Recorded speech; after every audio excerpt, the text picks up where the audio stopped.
ఈరోజు దేవుని యొక్క వాక్యము వినడం బాగా నేర్చుకున్నాం.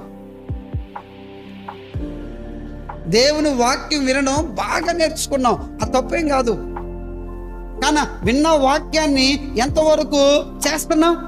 విన్న వాక్యాన్ని ఎంతవరకు పాటిస్తున్నాం? విన్న వాక్యాన్ని ఎంతవరకు అవలంబిస్తున్నాం? విన్న వాక్యాన్ని ఎంతవరకు జరిగిస్తున్నాం? దేవుడికి వాక్యం వినేవాళ్ళు కాదు కావలసింది, దాని చొప్పున జరిగించే వాళ్ళు కావాలి. కొంచెమంతా తింటే ఉపయోగం ఉంది, తిన్నది ఏమవ్వాలి? లోపల జీర్ణం అవ్వాలి. జీర్ణం కాకపోతే తిన్నదంతా ఏమైపోతుంది? శరీరానికి లేని రోగాన్ని తీసుకొని వస్తుంది.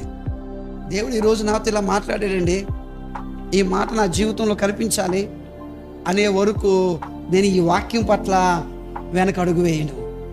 విన్న ఆ మాటలు ఇంటికి వెళ్ళి ఒకసారి మళ్ళా చూసి, దేవుడు నాతో ఇది మాట్లాడాడు, ప్రభు నాతో మాట్లాడాడు, ఇది నా జీవితంలో జరిగించాలి, ఇది నా జీవితంలో చేయాలి, ఇలా నేను బతకాలి, ఇలా ఉండాలని దానికి లోబడతారే, దానికి అప్పగించుకుంటారే, అలా చేయాలని నిర్ణయించుకుంటారే, అది మీ జీవితాన్ని విలువైందిగా మారుస్తుంది.